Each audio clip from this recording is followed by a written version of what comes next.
Bueno, pues bienvenidos todos a este seminario semanal. Hoy tenemos el gusto y el placer de escuchar a Dani, que nos va a hablar de su trabajo, de su último trabajo, su trabajo más reciente, y o sus legos. Entonces, bueno, pues muchísimas gracias a todos por andar aquí y no sé, ¿no? Ya iremos decidiendo esta cosa de la virtualidad para los siguientes seminarios porque, como ahorita estábamos platicando, no me queda muy claro que todavía sea buena idea regresar, ¿no? Entonces, bueno, Dani, el micrófono es tuyo. Muchísimas gracias por presentarte. Adelante. Va, a ver, entonces comparto mi pantalla. Ya, esto los voy a hacer de un lado. Espérame. Ay, muévete ya. No, no quiere. Ya, ok, entonces arranco. Va. Entonces les voy a hablar de, bueno, el último trabajo donde parece que descubrimos un nuevo tipo de explosiones termonucleares de neutrones. Y entonces es el resultado de un montón de años de trabajo hasta que finalmente se nos prendió el foco. Y aquí entonces les pongo todos los colaboradores que vienen, pues los que están en el artículo, ¿no? Hay otros más que están en artículos anteriores que se me olvidó poner.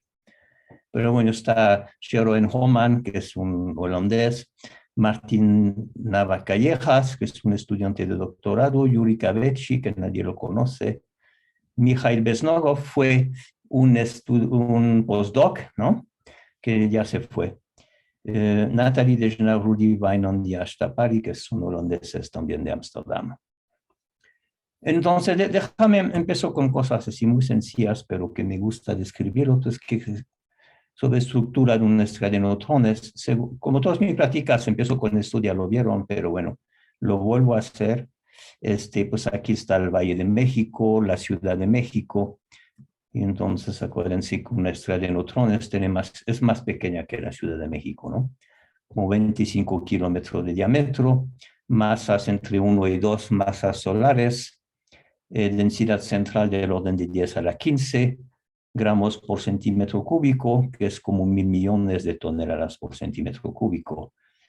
Y mi comparación preferida es esto, que si nos agarramos todos los edificios de la Ciudad de México y los comprimimos a esta densidad de 10 a la 15, entonces toda la Ciudad de México cabe en una cucharita, ¿no? Entonces, estudiar cuando se le para el pelo, uno dice ahí qué diablos está pasando cuando comprimes la materia a esta densidad, ¿no? Entonces, ahorita, digamos, jalamos la escala de neutrones hacia la UNAM y la vamos descorticando y vamos a ver desde la superficie hasta adentro. Entonces, la superficie tiene una atmósfera de unos centímetros de espesor. Luego, entrando en la estrella, con el aumento de la presión, el material se vuelve líquido. Entonces, tenemos un océano que puede tener unos metros de espesor, ¿no? Más bien una alberquita, un chapoteadero, ¿no? Pero bueno, lo llamamos océano, de unos metros de profundidad a lo máximo. Si cortamos una rebanada, vemos una capa externa que puede llegar hasta como 1 kilómetro de espesor y que se llama corteza. Entonces, la región en la cual todavía tenemos núcleos atómicos y está demostrado que es, bueno, es una capa metálica y ahorita está demostrado que este metal forma un cristal, ¿no? Entonces, es parecido pues, al cobre o fierro que tenemos en la Tierra, ¿no? Pero es una capa tremendamente rígida, ¿no? Probablemente el material más rígido que podemos imaginar, ¿no? Si aumentamos la densidad, llega un momento que los núcleos se tocan y estamos en el interior de la estrella, lo que en inglés se llama el core y en español se traduce como el carozo, ¿no? Entonces allá ya es un líquido, es una sopa, un líquido casi homogéneo de neutrones y protones y hay bastante evidencia que este forma un superfluido, ¿no? Es un trabajo ya de hace más de 10 años que una estrella de neutrones, la más joven, es la segunda más joven conocida en CAS-E, que nos dio evidencia de que probablemente es un superfluido ahí adentro. Y aquí, pues, mi famoso esquema del interior con más detalles.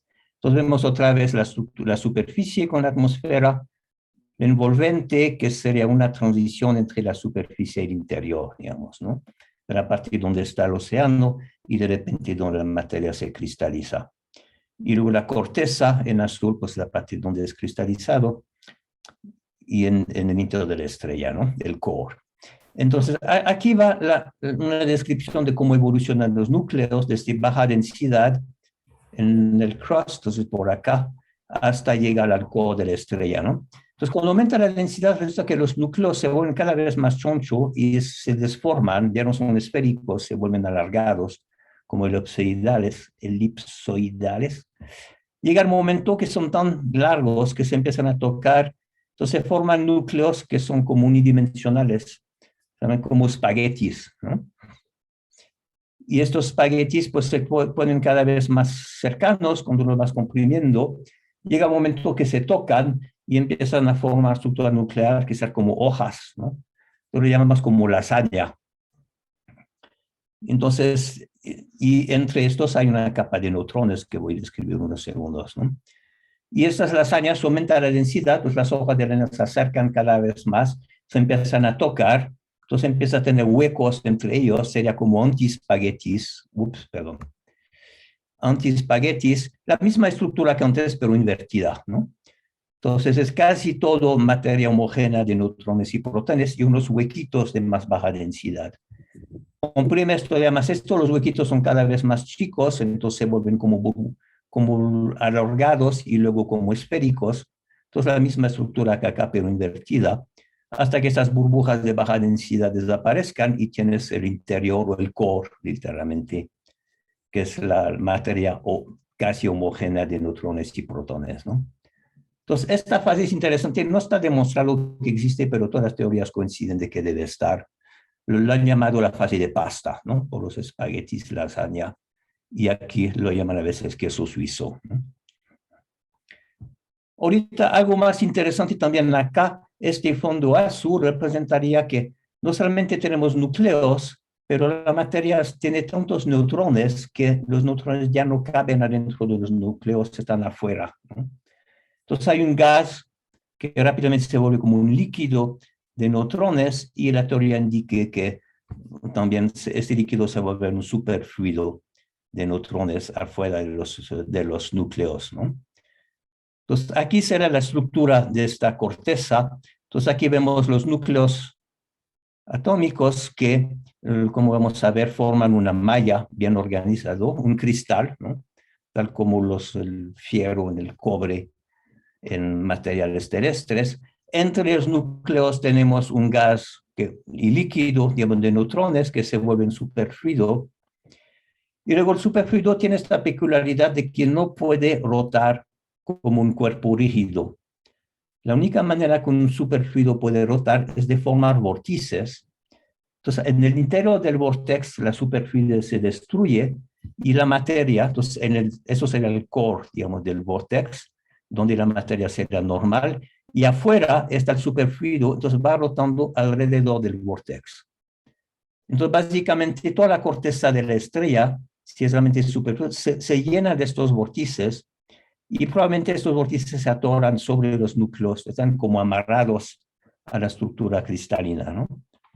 Entonces, esto es una cosa increíble. Hay cosas parecidas que se observan en el laboratorio, pero no realmente de este tipo exactamente, ¿no? Entonces, hay un montón de trabajo de la gente que les fascina, gente que hace física de bajas temperaturas, de pensar que en una estrella ocurren estas cosas, ¿no? Una vez entro en el core, el carozo, allá no solamente tengo núcleos y neutrones, pero ya no tengo núcleos y neutrones afuera, se disuelven. Tengo un material casi homogéneo de neutrones y protones.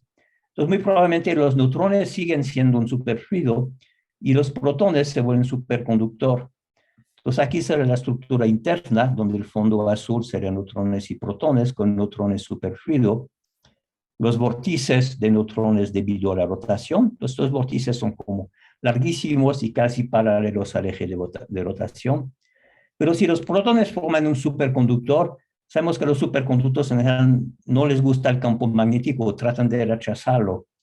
En este caso, no pueden expulsar el campo magnético de toda la estrella, es demasiado volumen. Entonces, lo que se hace lo que se ven superconductores de tipo 2, es que confinan el campo magnético en los tubitos, flujos de tubo magnético. Entonces, todos estos espaguetis es donde el campo magnético estaría confinado y afuera de ellos no hay campo magnético, ¿no? Resulta para cualquier pulsar y cualquier intensidad de campo magnético decente, hay muchísimos más flujos de tubo que vórtices de neutrones, ¿no? Entonces, estos tubos son debidos a los protones superconductor y los vórtices son debidos a los neutrones superfluidos, ¿no?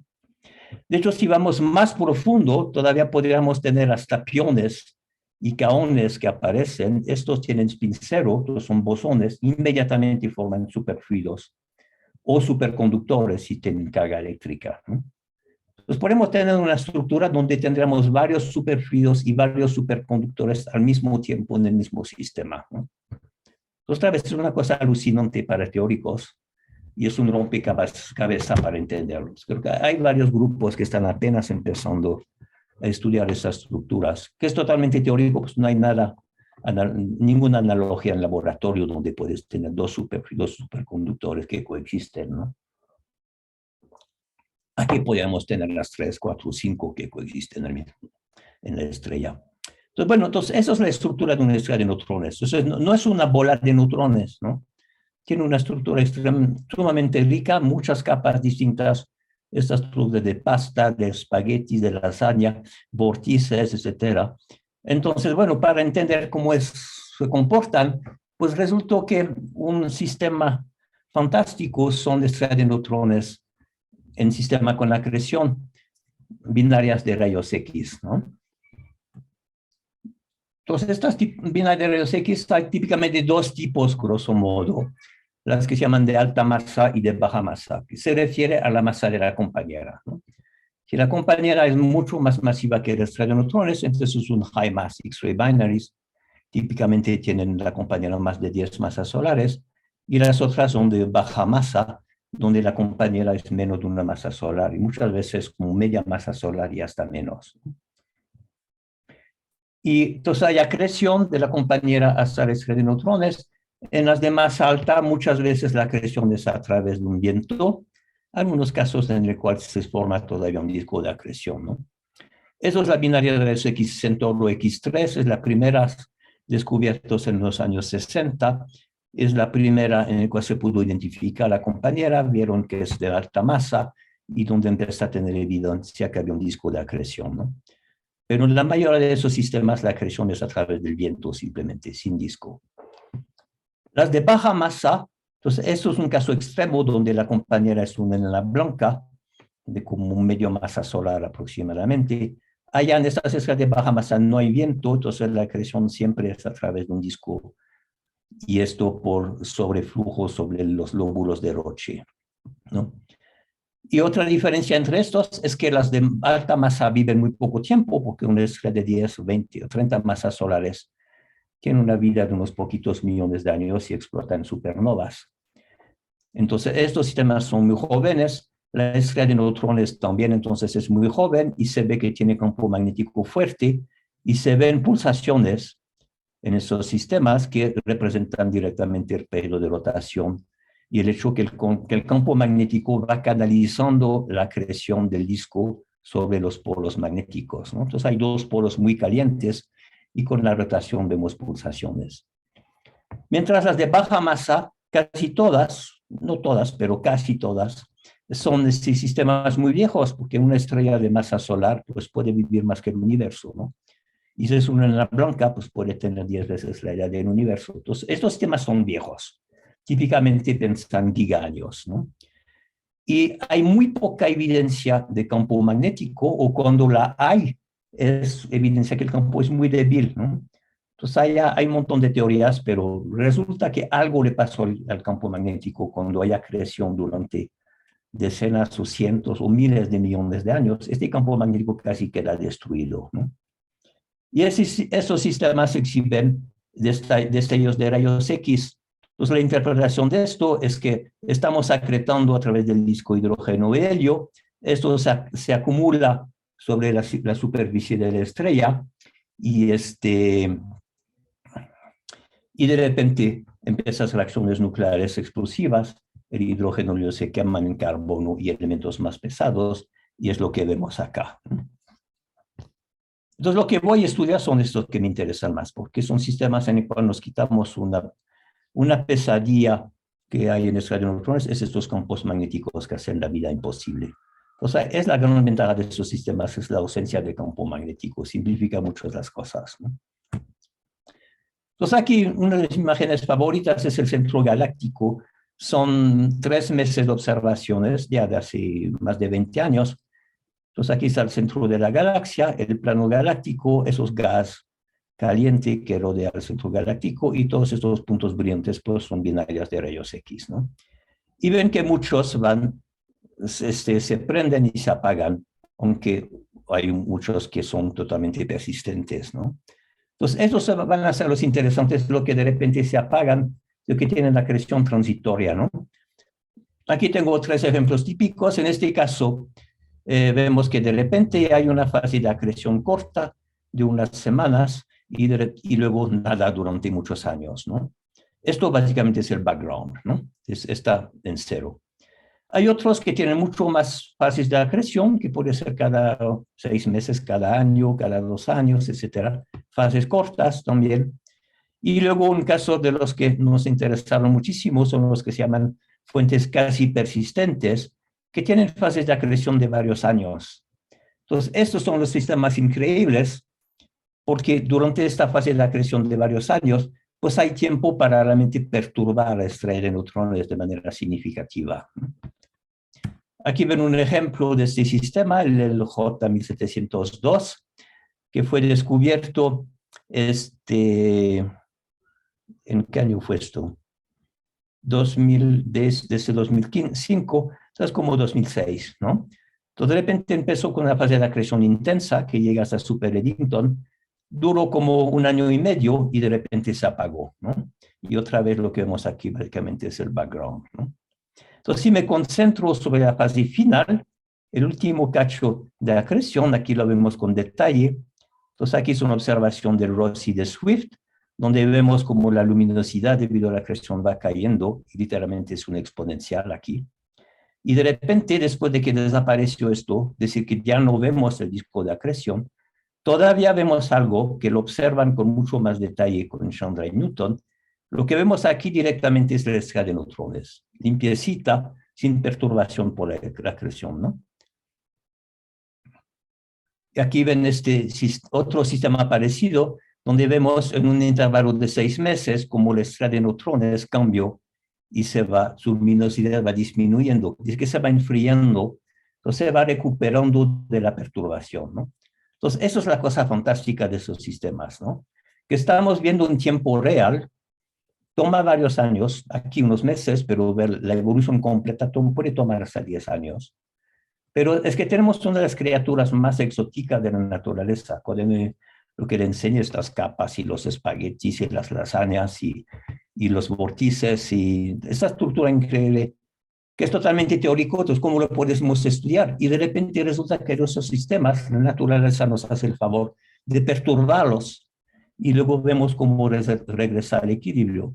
Realmente hay muy pocos sistemas en astronomía donde podemos ver una perturbación y cómo el objeto se recupera y verlo a escala humana, ¿no?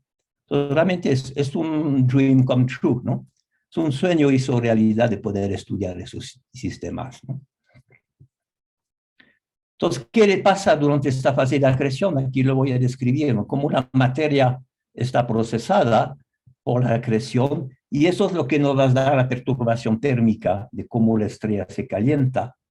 Y la fase siguiente voy a describir la física de la corteza, calor específico y conductividad térmica, que nos permite modelar cómo la estrella evoluciona y recupera su equilibrio térmico. Pero primero vemos la energía y el procesamiento de la materia cuando está acretado, ¿no? La primera cosa que hay obviamente es la energía gravitacional, ¿no? Gm mayúscula M entre R, es la energía gravitacional que se libera cuando la materia cae sobre la estrella, y es del orden, pues aquí está el valor, ¿no?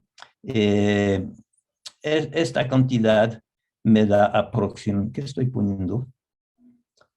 la energía gravitacional, bueno, entonces pones los números y vas esto, ¿no? En esto, por una masa de 2 masas solares y 12 kilómetros, resulta que esta energía gravitacional es del orden de un cuarto de la masa en reposo, ¿no? Entonces, cada neutrón y protón que se acreta puede liberar aproximadamente 200 a 300 MeV. Entonces, es una energía brutal, ¿no? Y por eso son sistemas sumamente brillantes. El disco de acreción y el material que cae se calienta a temperaturas de decenas de millones de grados Kelvin, pues son los 200 MeV liberados por cada partícula, cada barión, ¿no? Neutrón y protón que se acreta. Perdón, Dani, yo no entiendo. Entonces, ¿M chiquita es la masa que se está acretando o M chiquita qué es? De la masa de la partícula, ¿no? Ah, de la masa, ok. Sí, un neutrón, un protón, un electrón, un núcleo, lo que sea, ¿no? Sí, y M mayúscula es la masa de la estrella de neutrones, ¿no? Entonces, claro, la energía de los electrones que se acretan, pues no es gran cosa, pero porque es un octavo de MeV por electrón, ¿no?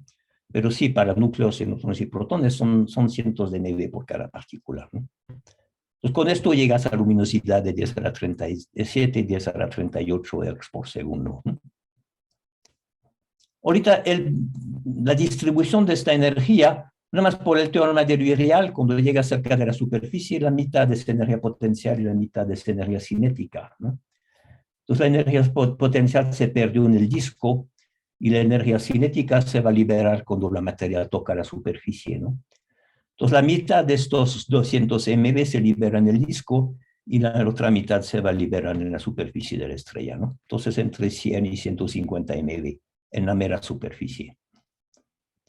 Luego, en la superficie hay reacciones nucleares, fusiones de hidrógeno en helio. Esto libera como 7 MeV por nucleón y fusión de helio en carbono, que va a liberar medio MeV. Y luego carbono, elementos más pesados, que libera todavía menos energía, ¿no? Entonces, en general, esta energía es despreciable con respecto a los 200 MeV gravitacional, pero se ve en los X-ray bursts simplemente porque se va acumulando esta energía durante horas, días, semanas, y de repente en la explosión se libera toda esta energía por el efecto de un montón de materia acumulada y se libera en unos segundos. Entonces allá se puede ver esta energía nuclear cuando se concentra en el tiempo en los X-ray bursts, ¿no? Si me voy más adentro de la estrella, pues esto ocurre en los metros superficiales en la atmósfera y en el océano. Vamos más profundo, cuando vas comprimiendo esta materia, pensamos que los destellos de rayos X, que son los X-ray bursts, van a terminar produciendo fierro y núcleos pesados parecidos al fierro, ¿no? Vas comprimiendo esto, tienes electrones, la energía de los electrones aumenta con la compresión. Los núcleos no les importa la compresión, por ellos está como vacío, ¿no? Pero si la energía de los electrones es suficientemente alta, conviene absorber los electrones en los protones y producir un núcleo con menos protones. Esto tenía 26 protones y 30 neutrones, absorbe un electrón, se queda con 25 protones y 31 neutrones. Y la ventaja de esto, te quitaste encima de un electrón que tenía muchísima energía de Fermi, por la alta densidad, ¿no? Y estas reacciones inmediatamente dieron una segunda captura de electrón, que son casi simultáneas. La primera, tienes que llegar a un umbral con suficiente energía. Una vez capturaste un electrón, tienes un núcleo impar-impar. Estos son muy poco ligados, inmediatamente capturan otro electrón. Y llegas otra vez a un núcleo par-par, ¿no? Entonces, eso es la primera cosa que ocurre a los núcleos. Y hay un montón de esas reacciones, ahora voy a enseñar en resumen. Cuando llegas a densidad todavía más alta, llega un momento que produce tantos neutrones que el siguiente va a ser de 24, 32, va a tener 22, 34, luego 20, etcétera, vas bajando. Cuando llegaría a esto, 12, 28, por ejemplo,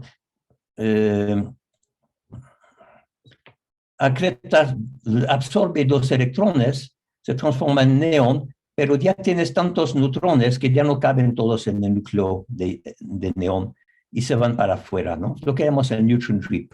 Entonces vas a tener neutrones que están afuera de los núcleos, que ya lo escribí anteriormente, ¿no? Son esos neutrones que realmente forman un superfluido y los vórtices y esto, ¿no? Entonces en la fase con la acreción debe estar ocurriendo este proceso de manera dinámica. constantemente se van a producir nuevos neutrones, ¿no? Si empujas esta materia todavía más profunda, en este caso, si llegas a este del neón con 10 protones, puedes tener fusiones debido a que la carga eléctrica bajó suficientemente. Entonces, esas son las que liberan más energía, estas fusiones. Se llaman picnonucleares porque no deben, a diferencia de las termonucleares, ¿no? La termonuclear es donde es la energía térmica, el movimiento térmico que permite la fusión de los núcleos. Aquí picno, pero no recuerdo si es densidad o presión, pero quiere decir que está a muy alta densidad o muy alta presión. Entonces, la alta densidad que permite que los núcleos se toquen y pueden fusionar, ¿no? Entonces, aquí, por ejemplo, una evolución de esto, empiezas con fierro, captura 2 electrones. Son los primeros artículos que descubrieron esto. Tuvieron la idea de poner los electrones como negativos a la derecha, ¿no? Entonces, en realidad están a la izquierda, ¿no? Son 2 electrones más el fierro, te da cromo 56 y emites neutrinos y emites energía térmica. Y luego el cromo captura electrones, te da titanio 56, calcio 56, argón 56. Y de repente el agua 56 captura 2 electrones, te va a producir sulfuro 56, pero hay demasiados neutrones ahorita, ya no cabe en el núcleo, se salen y es el neutron read point, ¿no? Y aquí otra sección de la evolución de las reacciones cuando aumenta la densidad, ¿no? Es la densidad umbral a la cual esta reacción ocurre. Entonces hay un montón de estas reacciones que ocurren aquí, en resumen, para este modelo. Bueno, son 2 modelos en este esquema, digamos.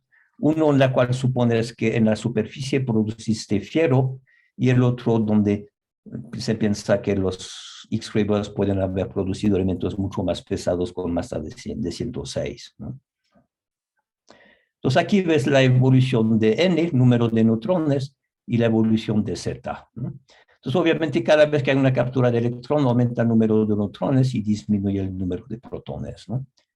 Entonces, poco a poco tienes núcleos con carga cada vez más pequeña. Aquí es el neutron read, donde de repente los neutrones empiezan a salir, y aquí son las fusiones picnonuclear, ¿no? Un momento que hay una fusión, la Z cambia un factor 2. Entonces, hay una aquí, una segunda, una tercera, una cuarta capa donde ocurren estas fusiones picnonucleares, ¿no? Y aquí se representa el mismo esquema con 2 hipótesis sobre los núcleos iniciales, y aquí donde están las reacciones y la energía que se libera en cada reacción. Estos son capturas de electrones, y aquí las más altas son fusiones picnonucleares, ¿no? Entonces, básicamente, hubo muchos otros modelos más detallados, más sofisticados, pero la idea básica es la que propusieron ya en Hendrix-Dunning. En total, un neutrón, un protón desde la superficie, después que se fusionó, digamos, y produjo fierro, o A106, ¿qué es eso? Es el, que no me acuerdo qué núcleo es, el que llega aquí. Pero bueno, estos núcleos pesados, ¿no? Y los vas empujando hasta que llegan hasta el corazón carozo de la estrella, liberan entre 1.5 y 2 MeV por cada partícula, ¿no? Entonces, esto es lo que va a calentar la estrella, que se llama el Deep Crustal Heating, ¿no? Entonces, en resumen, el balance de energía que tenemos, que en la superficie del disco de acreción se liberan aproximadamente 200 MeV por cada nucleón acretado, pero en general esta energía no va adentro de la estrella porque la estrella es más caliente que la superficie.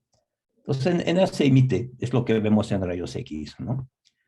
Luego tenemos reacciones termonucleares en el océano, fusiones de hidrógeno y helio, que van a terminar en el fierro 56 o en elementos que en algunas circunstancias que puede llegar hasta el número atómico del orden de 106. Esto libera 5 a 7 MeV por cada nucleón. Luego, cuando empujamos esto a más alta densidad, entonces en escalas de tiempo mucho más largas, se va calentando la corteza y el interior de la estrella, y es del orden de 1 a 2 MeV por cada nucleón, ¿no? Entonces, este esquema y la aplicación de esto, pues es un artículo muy famoso de Ed Brown, Lars Bilstein y Bob Rutledge en 98, donde demostraron que este mecanismo es el que permite explicar la temperatura de muchas escalas de neutrones encima del binario cuando están en quietud, cuando no hay acreción, ¿no? Y se ve que esas estrellas son calientes. Y el modelo checa más o menos bien de que la energía liberada por este deep crustal heating, entonces muy profundo en la estrella, es lo que calienta la estrella, ¿no? Pero hay posibilidad también que haya una emisión de neutrinos muy fuerte.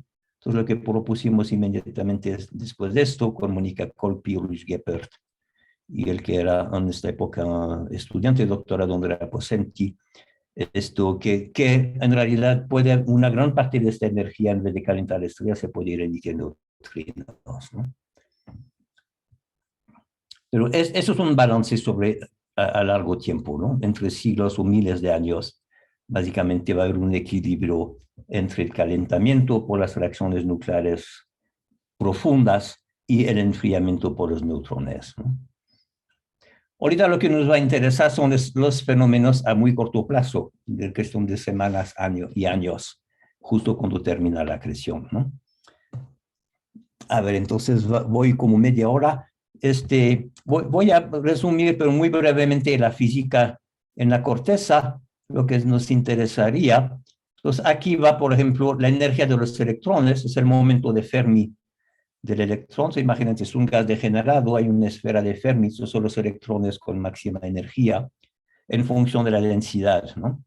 Entonces, cuando digamos la densidad del orden de 10 a la 4 o 10 a la 6, hay cosas interesantes. A 10 a la 4 lo que pasa es que los núcleos son tan cercanos que hasta la primera órbita electrónica de Bohr para un solo electrón, adentro de esta órbita hay otro núcleo. Entonces los electrones ya no pueden estar ligados a ningún núcleo. Entonces la materia es totalmente ionizada, ¿no? Entonces arriba de 10 a la 4, y esos son unos poquitos metros debajo de la superficie, ¿no? Tenemos núcleos y un gas de electrones. Cuando llegas a la densidad del orden de 10 a la 6, los electrones se vuelven relativistas. Y aquí es la energía del electrón. Una vez son relativistas, la energía es igual a PC, que es el momento de Fermi, ¿no? Entonces ven que llegamos a energía de varios MVs, a densidad de 10 a la 8. Si voy a densidad todavía más, y esto, perdón, ya se me perdió una. Bueno, entonces esto es la estructura que tenemos, ¿no?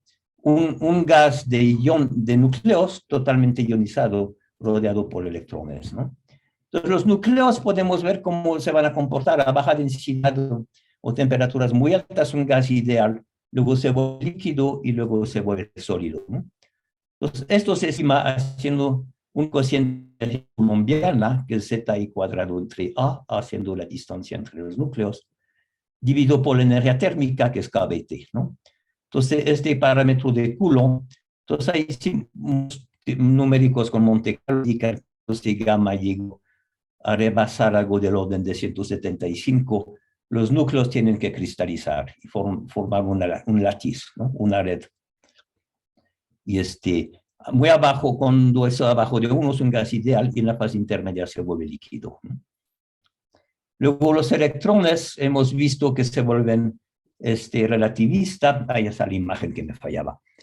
Aquí está. Si vamos a densidad todavía más alta, la figura anterior que tenía, esta iba hasta 10 a la 8, ¿no? Entonces, si voy más allá hasta 10 a la 14, la energía de los electrones crece enormemente. Podemos llegar a tener más de 100 MeV por cada electrón. Eso es insoportable. Entonces, pasa precisamente este proceso de captura de electrones. Los electrones fusionan con los protones, se van formando neutrones, y entonces disminuye la cantidad de protones, ¿no? Perdón, la cantidad de protones y la cantidad de electrones, ¿no? Entonces, la razón es que los electrones tienen demasiada energía. Entonces, básicamente es un proceso de neutronización, ¿no?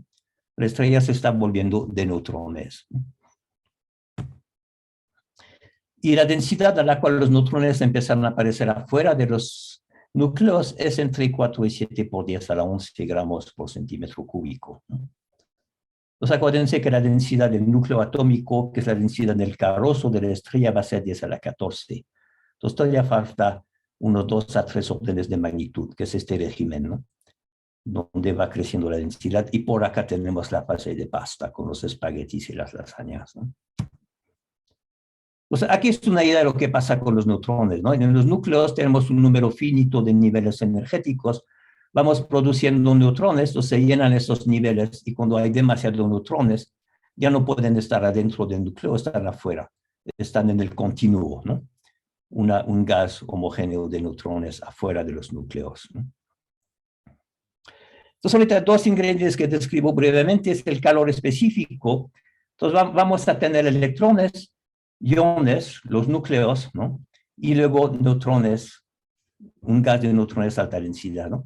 Entonces, los núcleos, por ejemplo, a muy alta temperatura es un gas ideal, calor específico es 3 medio kB, ¿no? Que la energía del gas ideal es 3 medio kBt. Calor específico, 3 medio kB. Luego se vuelve líquido, el calor específico crece, llega a un sólido clásico, entonces 3 kB, y luego se vuelve un sólido cuántico, de cuando la temperatura es inferior al primer nivel de excitación de los núcleos en un cristal, ¿no? Es un oscilador armónico, ¿no? Entonces, cuando la temperatura es inferior a la energía del oscilador, hay que tomar en cuenta la cuantización del movimiento. Entonces, el calor específico de los núcleos cae y se va como T a la 3. Los electrones es un gas degenerado de Fermi, su calor específico proporciona la temperatura, ¿no? Entonces, aquí tenemos un tema muy rico y muy complejo. A baja temperatura dominan los electrones, porque es una línea recta proporcional a T, y los núcleos y el cristal desaparece. Pero subiendo la temperatura, el T al cubo finalmente le gana a T, entonces domina el calor específico de los núcleos, pero se satura a 3 kB cuando es un cristal clásico y luego hasta desaparece, entonces otra vez dominan los electrones, ¿no?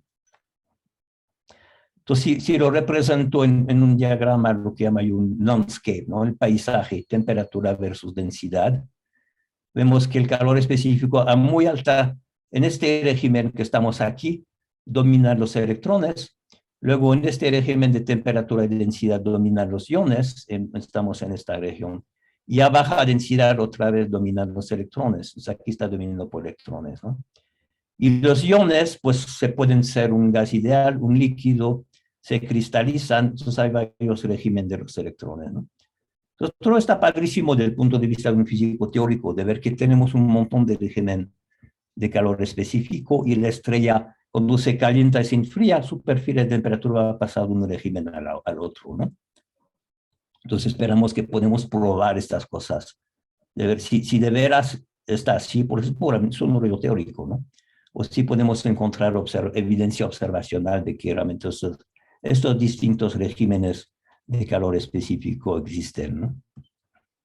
La conducta térmica, pues ahí pongo una idea sencilla, que estoy atrasando. Si los iones forman un cristal perfectamente regular, los electrones se dan cuenta que el cristal es regular y pueden pasar adentro sin colisionar, ¿no?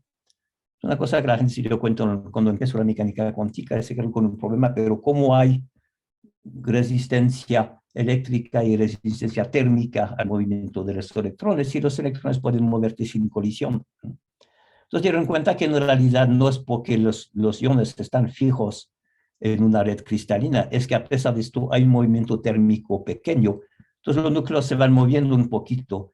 Entonces los electrones lo que hacen es colisionar con los núcleos cuando se mueven de su posición de equilibrio, ¿no? Entonces, esto me da una dependencia de la conductividad térmica y la conductividad eléctrica también sobre la temperatura, ¿no? Y una cosa que es importante es que no esperemos que tenemos una sola especie de núcleo, sobre todo cuando empezamos con esas reacciones de fusión en la superficie. Podemos esperar que es un material muy sucio. Entonces, había muchas impurezas. Entonces, hay impurezas que de repente hay un núcleo con una carga más alta y esto aumenta la frecuencia de colisión, ¿no? Y esto va a ser básicamente el mecanismo que va a dominar las colisiones de los electrones, es con las impurezas, ¿no? En la fase de espagueti o de pasta en general, cuando estudian cómo se forma esto, esos muchos trabajos de Chuck Horowitz y sus colaboradores, aquí ven cómo se van formando los espaguetis y ven que hay defectos, que de repente hay puentes que ligan un espagueti del otro, ¿no? Aquí está una fase de lasaña, ¿no? ¿Ves? Como núcleos bidimensionales y otra vez hay puentes que pasan de una capa de lasaña a la otra, ¿no? Entonces, otra vez son impurezas que van a reducir las propiedades de conductividad térmica, conductividad eléctrica, ¿no? Bueno, me voy a brincar esto. cuantitativo, pero es la idea de esto, ¿no? Porque voy a hablar bastante de estas impurezas. Ok, entonces ahorita déjeme regresar a cuestiones astrofísicas. Entonces, ¿cómo se calienta la estrella y cómo los estamos viendo, ¿no? Ups, ¿qué hice? Ya, ok. Entonces, aquí va una serie de datos. Son 6 estrellas de neutrones en sistemas binarios. Y aquí es la temperatura de la estrella después de la fase de acreción, ¿no? Entonces, aquí está graficado un tiempo en escala logarítmica en días. Y vemos, pues obviamente las estrellas salen bastante calientes de la fase de acreción y en escala de unos cientos hasta unos miles de días se va enfriando. Y algunas de estas ya vemos que básicamente regresó a un estado estacionario, ¿no?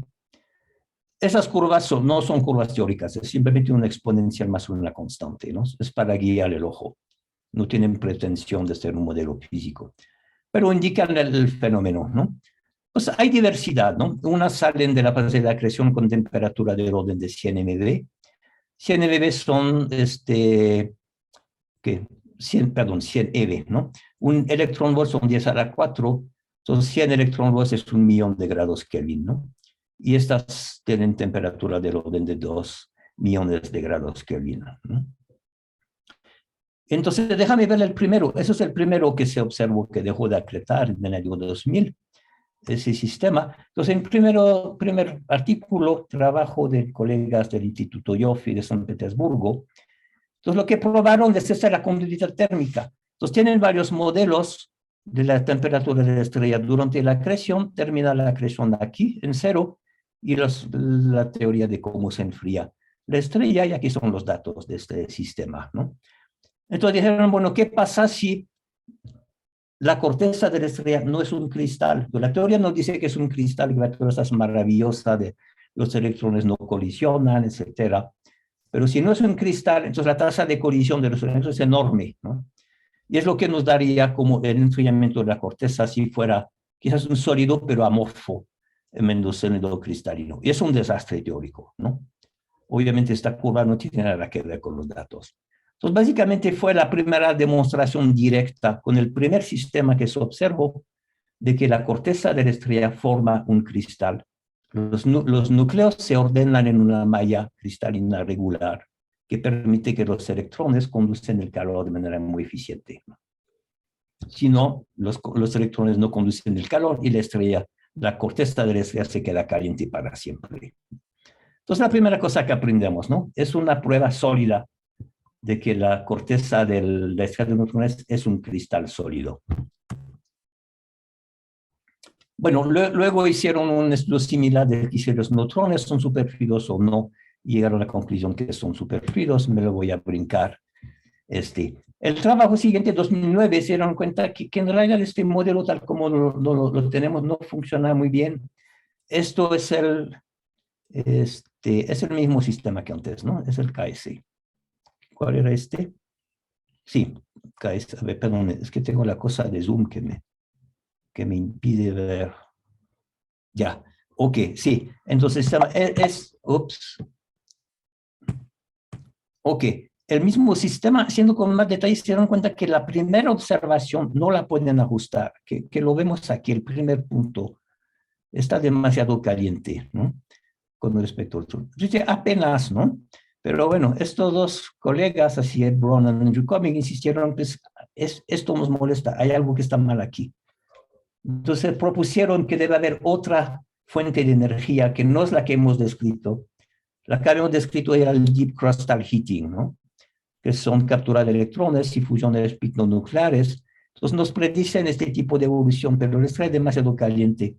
Entonces dijeron, debe haber otra fuente de energía. Y voy a hablar mucho de esto, porque es un misterio que todavía no sabemos lo que es, que actúa a baja densidad, por eso se llama shallow heating, ¿no? Básicamente llevamos casi 10 años tratando de entender esta fuente, monitorearlo, caracterizarlo para poder decidir qué es esta fuente de energía en la estrella. ¿Es gravitacional, es nuclear o es otra cosa, ¿no? Y sigue más o menos una cosa misteriosa. Entonces voy a hablar mucho de este shallow heating ahorita, ¿no? Ese es el primer artículo donde encontraron que hay algo que no ajustaba muy bien, ¿no? Los datos. Porque hay que reconocer que el argumento no es para poner su mano en el fuego, ¿no? Está un poquito afuera, pero tampoco, digamos, no es para deprimirse a primera instancia, ¿no? Pero es sospechoso, ¿no? Entonces parece que hay algo que falla en la teoría, ¿no? Ahorita si vamos al siguiente, esta estrella también dejó de acretar y entró en quietud en el año 2000, unos meses después de esta.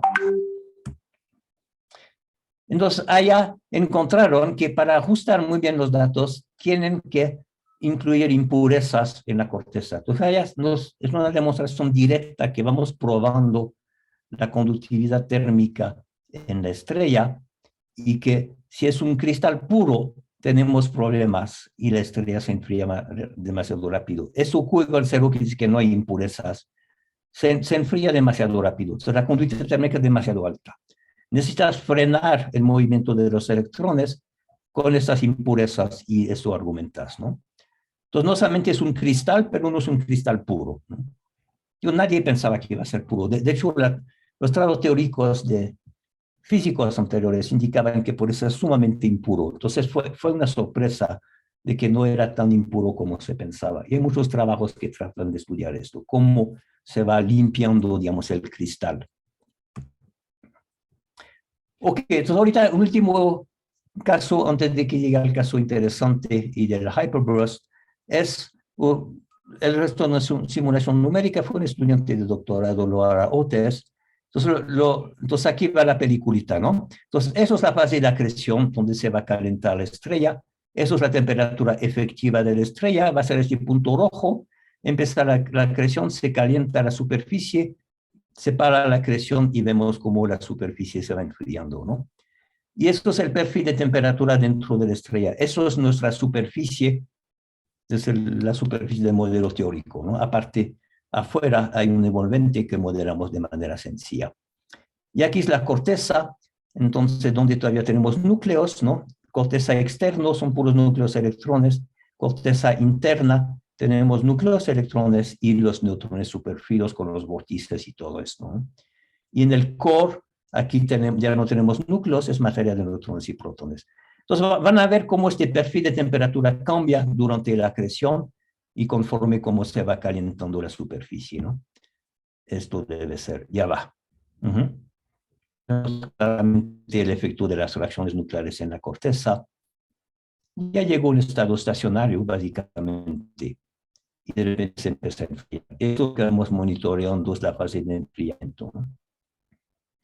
Entonces, lo que hablo ahora es, en vez de tomar una acreción aquí que es constante, la tasa de acreción promedia, es decir, pues tenemos datos detallados, estos sistemas están observados casi cada día. Entonces, podemos tomar la curva de luz de la fase de acreción con toda su variación y ver cómo esto afecta la temperatura dentro de la estrella. Entonces, lo van a ver aquí. En la fase siguiente, vamos a ver lo que pasa si la acreción es constante, con nada más una función en escalera, o si vamos siguiendo la tasa de acreción, entonces la temperatura superficial va a cambiar rápidamente como cambia la tasa de acreción, ¿no? Y vamos a ver que el perfil de temperatura adentro también va oscilando todo el tiempo. Entonces ahí va. Entonces ves que hay bastante diferencia entre la temperatura interna con una acreción constante o con una acreción donde realmente vamos a seguir con los datos lo que pasa, ¿no? Entonces, esto nos permite de hacer modelos mucho más sofisticados, ¿no? Ahora, si vamos a nuestra fuente de energía del shallow heating, aquí tenemos un caso interesante, es Aquila X1, que es una de las binarias transitorias, las más prolíficas que hay, que básicamente tiene una fase de acreción de unas semanas cada año, luego como un año de quietud y otra vez acretando, ¿no? Entonces aquí son casi 20 años, pues más de 96, que son como 20 años, ¿no? 96 a 2015, y aquí se marcan todos los holdbursts de acreción, ¿no? Pues a veces no son tan obvios, pero es como cambia la forma del espectro, se dan cuenta de que realmente está acretando y en otros momentos no está acretando, ¿no? Entonces tenemos 23 outbursts de acreción. Los que están marcados con este óvalo aquí son los eventos en el cual tenemos observaciones de la temperatura de la estrella en quietud después de la acreción, ¿no? Es lo que estamos modelando, ¿no? Tratamos de explicar la temperatura de la estrella cuando se enfría. Los otros, pues no hay datos de acreción, de postacreción, ¿no? Entonces, aquí se modela, vemos los 1, 2, 3, 4, 5 fases de acreción donde tenemos datos del enfriamiento de la estrella. Y aquí esta energía misteriosa del shallow heating, de qué tanto tenemos que meterle para ajustar los datos, y ven que el ajuste es bastante bueno, ¿no? Pues aquí nada más un punto no es tan difícil, pero pues aquí tenemos un buen ajuste de la curva de enfriamiento, ¿no? Pero difiere de uno al otro, y a veces la estrella necesitamos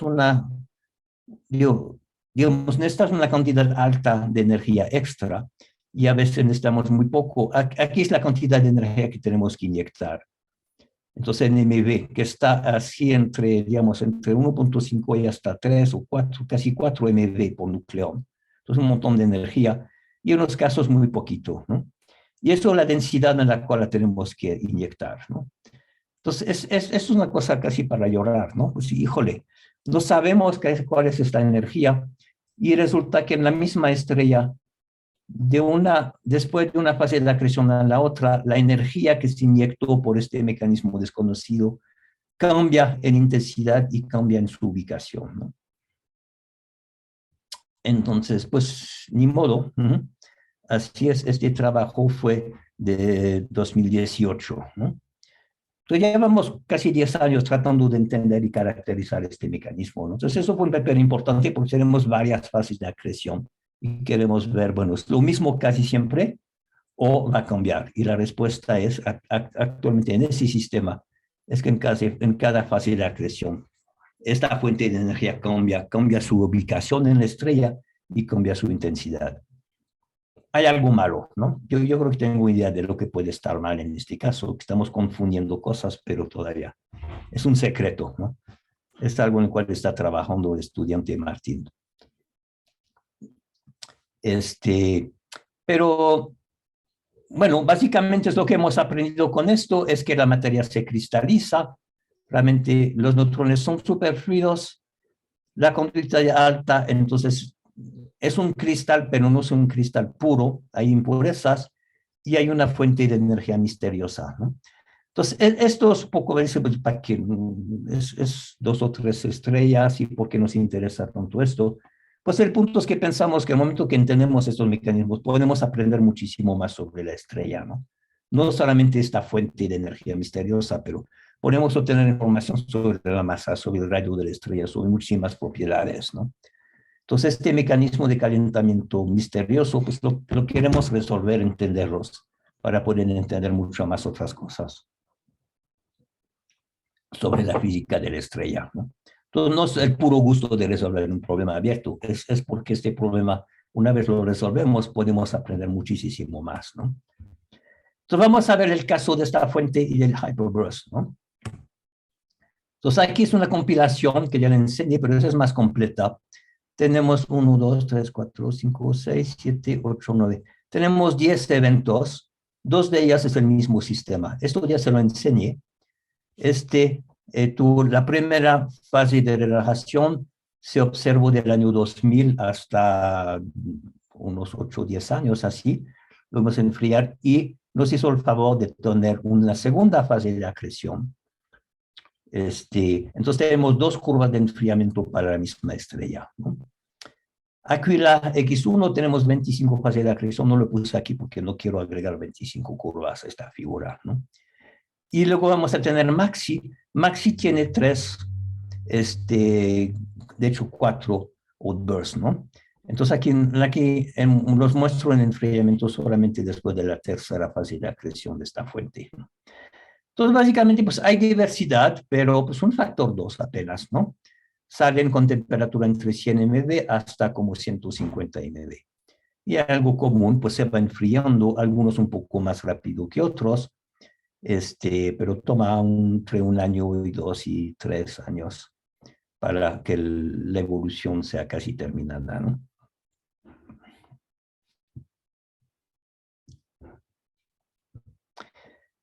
Pero aquí en esta fuente maxi es el misterio. Si les grafico la curva de enfriamiento de la primera fase de acreción, cuando se descubrió el sistema en el año 2010, ¿esto cómo evolucionó? Entonces ahí, perdón la expresión, Chicago, ¿qué pasó? ¿No? Esto está completamente fuera de todos los parámetros, ¿no? Entonces ha sido un misterio por básicamente 10 años hasta que ahorita yo creo que lo resolvimos y de demostrar que en este caso algo muy especial le ocurrió. Es mi argumento que le pasó una explosión termonuclear dentro de la estrella para explicar esta temperatura, que es entre 2 y 3 veces más caliente que en los otros casos, ¿no?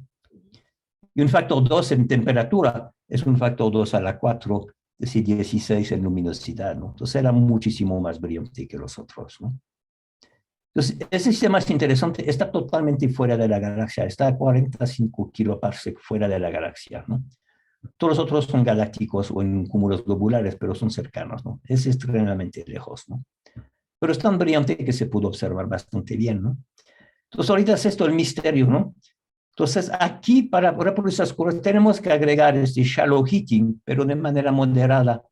En este caso se requiere una cantidad brutal de shallow heating. Eso es lo que hicimos en este artículo otra vez, bueno, con un estudiante de doctorado, Alex Dybul, y con Andrew Cumming y Ed Brown.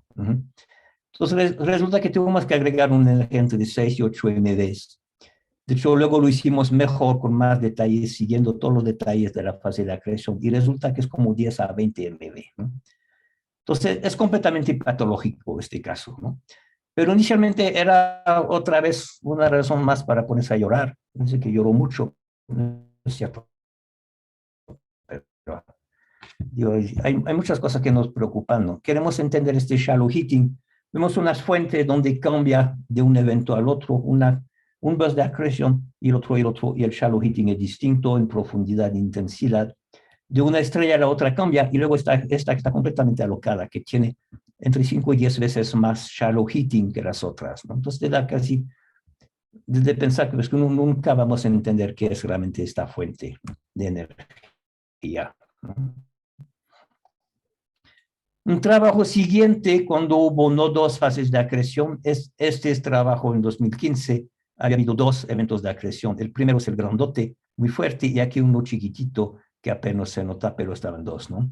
Resultó que hubo una tercera fase de acreción. Aquí ven la primera, ¿no? Son 3, por maxi, por XRT. Entonces aquí la escala es lineal, aquí la escala es logarítmica, ¿no? Que se ve claramente una fase de acreción alta, y luego vemos la temperatura de una fase de enfriamiento. Una pequeñita fase de acreción 2 años después, que hubo casi ningún efecto en el enfriamiento.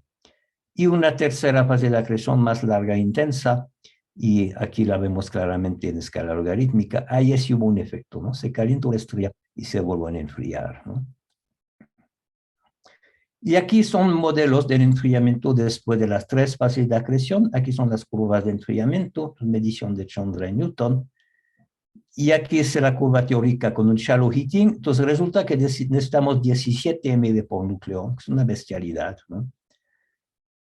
Mucho más de lo que había antes, porque ahorita vamos modelando en detalle la tasa de calentamiento siguiendo la tasa de acreción, ¿no? Entonces resulta que necesitamos mucho más energía que antes, ¿no? Porque antes no habíamos tomado en cuenta que la tasa de acreción va disminuyendo. Pusimos una cosa nada más constante, ¿no?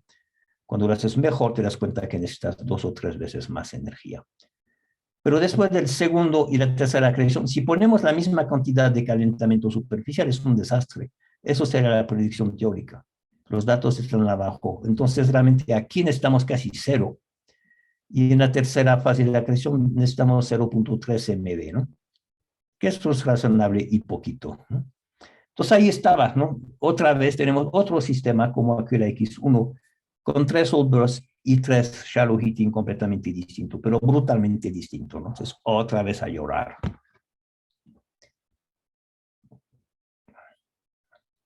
Pero un ejemplo bueno para ponerse optimista, MXB 1659-29, esto lo enseñé anteriormente, es de los primeros que dejaron de acretar hace 20 años. Nos hizo el favor de tener una segunda fase de acreción. Entonces aquí ven el primer outburst, aquí es casi constante y de repente cae, ¿no? El segundo, esto duró 2 años y medio, esto 1 año y medio, la acreción desaparece. Aquí está la curva de enfriamiento después de la primera fase de la acreción y después de la segunda, ¿no? Note que aquí tenemos muchos más puntos de observación porque nos dimos que estos son fantásticos. Entonces, los observadores pueden tener mucho más frecuentes observaciones con Chandra y con Newton en estos casos, ¿no? Aquí es el primer sistema, el segundo sistema en el año 2000. La gente no se dio cuenta de que era tan interesante el sistema, ¿no? Pero aquí fue fantástico porque modelando la respuesta de la estrella después de la primera acreción, tomando la tasa de acreción del segundo outburst, se pudo generar una curva que te predecía exactamente lo que iba a pasar, ¿no? Entonces, en este caso es consistente con tener exactamente el mismo shallow heating, a la misma densidad en las dos fases de acreción, ¿no? Realmente, conociendo la física de la estrella en la primera fase de acreción, podemos predecir y ajustar perfectamente después de la segunda fase, ¿no? Este resultado fue la tesis de maestría de Marcela Weingarten, ¿no? Después hicimos las cosas mucho más detalladas, pero fue la que se dio cuenta de esto. ¡Wow! Fantástico. Entonces ahí aparece que si todos estuvieran así, nos da chance de poder entender qué es esta fuente de energía del shallow heating, ¿no? Pero es un sistema de 3. Los otros, Maxi y Aquila X1, son completamente distintos, ¿no? Ahorita Maxi Surprise resultó que en el año 2000 tuvo una cuarta fase de acreción. Entonces aquí va su historia de acreción. El primer outburst de enero 2011 a mayo 2012. El segundo, muy débil. El tercero, 2015-2016. El cuarto, 2020, ¿no? Entonces aquí tenemos más de 10 años. Y aquí son la temperatura de la estrella, observa su observación de Chandra y Newton, hace nada más ¿no? Entonces son observaciones cotidianas de baja sensibilidad, ¿no? Y aquí son mucho más profundas de Chandra y Newton. Entonces son como 19 operaciones, ¿no? En quietud. Entonces, ven, en la segunda fase de la acreción, que fue pequeña, casi no hubo un efecto, ¿no? Pues parece ser la misma curva, ¿no? El tercer outburst sí se calentó un poco la estrella y después regresa en la misma evolución continua. Y el cuarto outburst tenemos un punto, pero obviamente se volvió a calentar durante este outburst, ¿no? Entonces ahí empezamos a hacer algo. Ok, tenemos un montón de datos, 4 fases de acreción, vamos a usar artillería pesadísima, corremos un Monte Carlo donde parametrizamos casi todo lo que podemos parametrizar, ¿no? Aquí están las propiedades de la estrella. Entonces la cosa importante es que vamos a permitir que haya un shallow heating que cambia en cada fase, que es lo que el trabajo anterior de 2018 había indicado. Y bueno, pues podemos ajustar perfectamente bien los datos. Aquí, por ejemplo, va el resultado de Monte Carlo, la cantidad de heating que tenemos que inyectar en MeV por nucleón, y aquí la profundidad a la cual se inyecta, ¿no? Entonces, el primero requerimos un montón de energía, hasta 20 o más de 20 MeV, mientras en la fase de acreción, en el outburst, de acreción 2, 3 o 4, necesitamos del orden de un MeV o menos, ¿no? Pero cuando vimos esto de, bueno, a ver, si veo esto obviamente es patológico, pero estos podría ser compatible de tener el mismo parámetro para 2, 3 y 4, y la densidad a la cual lo pone, pues no está bien determinada. Chance podríamos explicar el outburst 2, 3 y 4 con la misma parametrización, que es una relación con el artículo anterior, pero el artículo anterior que tenemos en 2018, que era ¿cuál fue? Sí, aquí vemos, pero no era un estudio muy detallado, no teníamos el Monte Carlo disponible, ¿no? Entonces hay manera de hacer ajustes, pero no se pudo explorar el espacio de parámetros también, ¿no? Mientras ahorita tenemos artillería pesada, podemos hacer una simulación con hasta más de 20 parámetros y ver qué pasa. Entonces nos dimos cuenta de que aquí a lo mejor podemos usa las mismas propiedades, que el shallow heating es lo mismo siempre. Lo hicimos y ¿qué obtenemos? Imponiendo el mismo Q shallow en la fase 2, 3 y 4, pero en la 1. La 1 puede ser distinto, pues obviamente es un fenómeno aparte. Pero 2, 3 y 4. Y eso es el resultado. Entonces, obviamente, tenemos, aquí las curvas en roja son las mismas en 2, 3 y 4, porque es la hipótesis, ¿no? Y ajusta los datos perfectamente bien. A ver, ya me brinqué. Ok, entonces, aquí demostramos el resultado. Ajá. Este parece ser que puede ser como en la otra fuente MXB, que es el shallow heating es el mismo siempre. Y aquí algo pasó, que es completamente fuera del espacio del parámetro normal, ¿no? Entonces, pensándolo bien, pues, a ver, ¿qué ocurrió en esta primera fase? Y de repente intentamos, bueno, ¿qué tal si hubo una explosión? ¿No? El shallow heating es algo que se va inyectando progresivamente. Lo ponemos como primera aproximación que es proporcional a la tasa de acreción. Entonces, durante toda la fase de acreción se va inyectando esta energía, que sería esta, ¿no? Pero en el primero a lo mejor no es esto, puede ser un mecanismo completamente distinto porque su parámetro es completamente distinto, ¿no? Entonces pensamos, bueno, ahora es una explosión, entonces vamos a hacer otro Monte Carlo y inyectamos energía hacia lo bruto, ponemos un parámetro de energía a un cierto momento instantáneo, a una cierta densidad y una cierta cantidad de energía. Y vemos si podemos reproducir los datos con esta explosión. Y después vemos si podemos entender la explosión, qué fue, ¿no?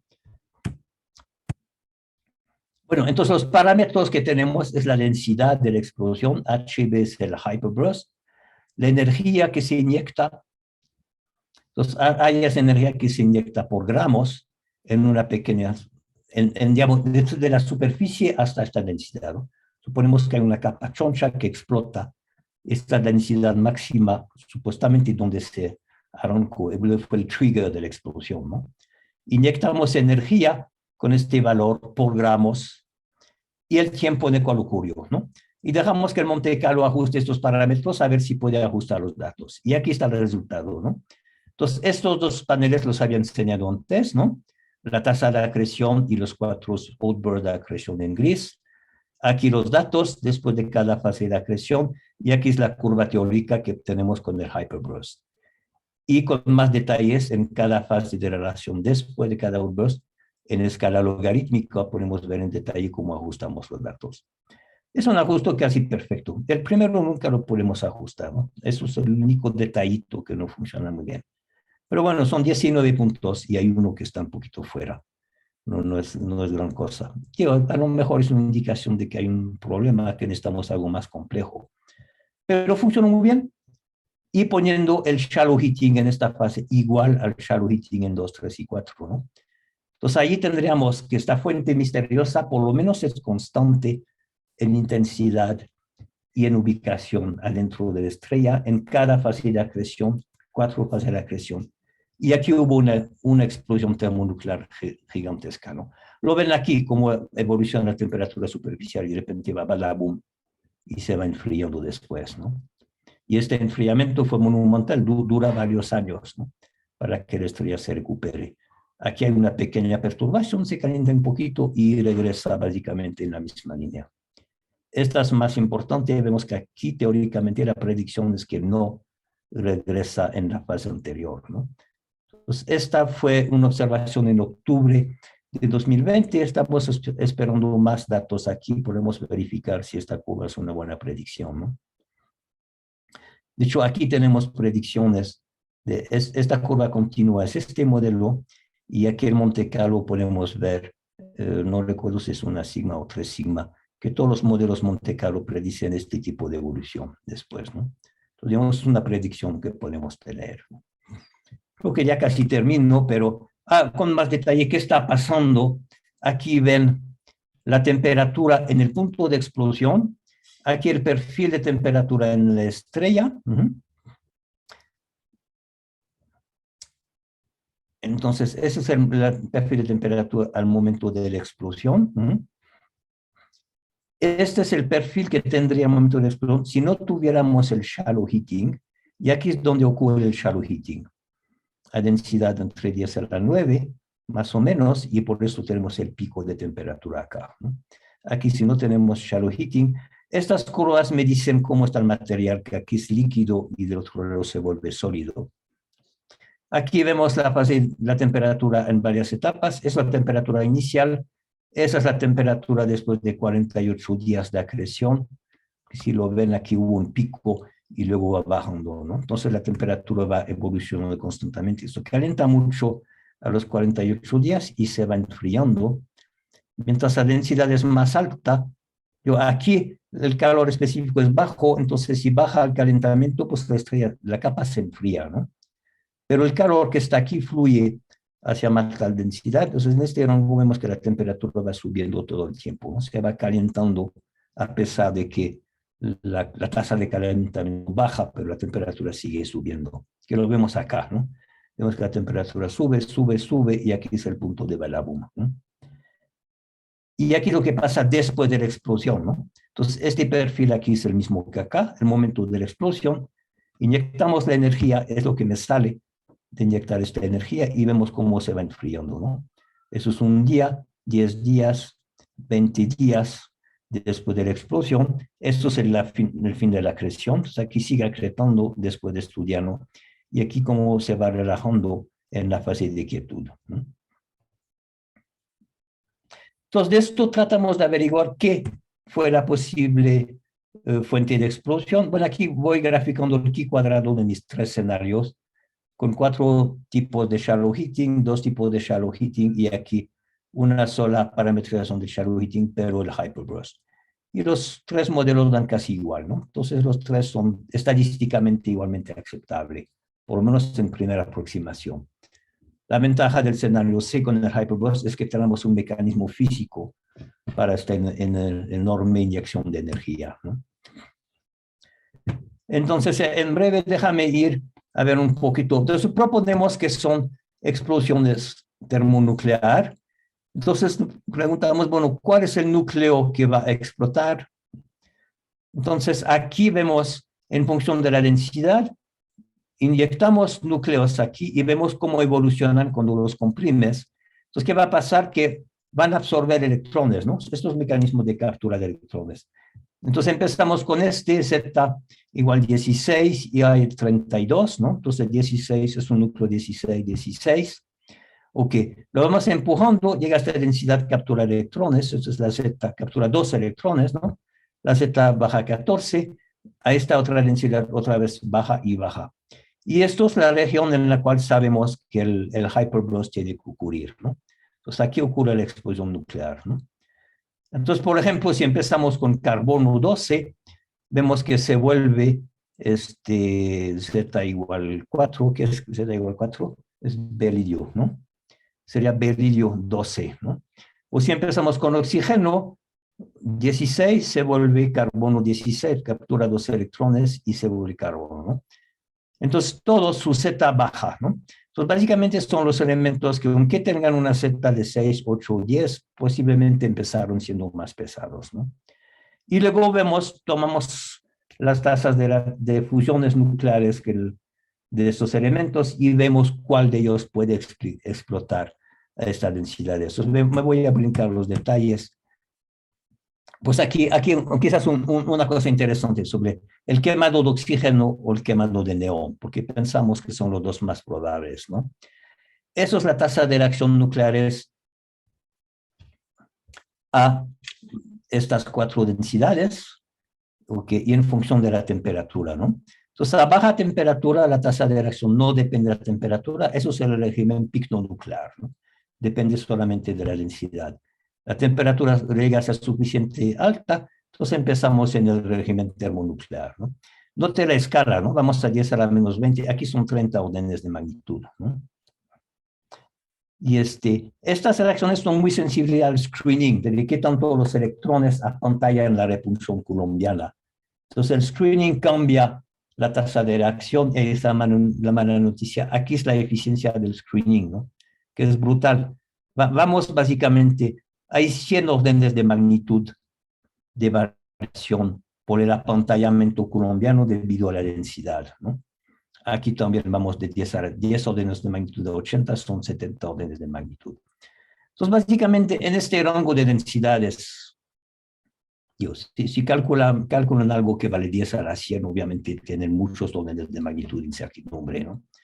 Comparando los modelos, las distintas maneras de calcular el screening, la gente llega a la conclusión que hay por lo menos 10 órdenes de magnitud de incertidumbre. Entonces hay 10 órdenes de magnitud de incertidumbre en este, ¿no? Y aquí, bueno, es otro parámetro que usamos, ¿no? Entonces, obviamente, es una incertidumbre enorme sobre la física nuclear, pero podemos básicamente obtener una cierta conclusión de esto. Tomemos la tasa mínima o la tasa máxima de reacciones nucleares, estos son como 10 órdenes de magnitud de diferencia, y checamos, aplicamos el criterio que siempre se usa en destellos de rayos X, de ver cuándo va a ocurrir la explosión. Tenemos que ver el calentamiento nuclear y en el enfriamiento por difusión, ¿no? Entonces el enfriamiento es siempre la derivada del flujo difusivo dentro de la estrella. Entonces el criterio típico que se aplica es de ver qué tanto los dos dependen de la temperatura, ¿no? En equilibrio, el enfriamiento es igual al calentamiento, entonces el epsilon cool es igual al epsilon nucleo, y estás en un estado estacionario en equilibrio. Si cambias la temperatura, sube un poco la temperatura, las reacciones nucleares se alocan, pues es esto, ¿no? Pueden crecer muchísimo las reacciones nucleares, pero el enfriamiento también aumenta, se enfría más rápido siendo más caliente. Entonces, si se cumple esta inegalidad, es decir, que el cooling es más sensible a la temperatura que el calentamiento, entonces es estable, ¿no? Porque aunque sube la temperatura, se va a enfriar más rápido que las reacciones nucleares aumentan, entonces regresa al equilibrio. Pero si llegas a un momento en el cual esta desigualdad se invierte, entonces que el epsilon nucleo gana al epsilon cool, entonces ahí explota, ¿no? Porque se empieza a calentar un poquito, inyectas más energías por las reacciones nucleares, el enfriamiento no quita esta energía, entonces se calienta más, se calienta más, se calienta más, se explota. Y dado esta sensibilidad brutal de las reacciones nucleares con la temperatura, rápidamente la cosa se explota, ¿no? Entonces, aquí graficamos líneas en la estrella donde epsilon cool de T es igual a de epsilon nucleo de T, ¿no?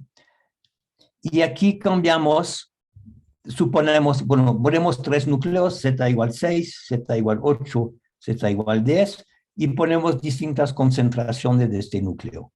Porque sabemos que es muy pesado, pequeños elementos ligeros, eso se va a explotar. Tenemos una densidad. Aquí es 1, de que si fuera totalmente Z igual 6, ¿no? Es el carbono, que sería este carbono extraño que lo teníamos, no, perdón, Z igual 6. Z igual 6 hasta densidad hubiera sido oxígeno, que se transformó, oxígeno 16 se vuelve carbono 16, o el neón Z igual 8, Z igual 10, ¿no?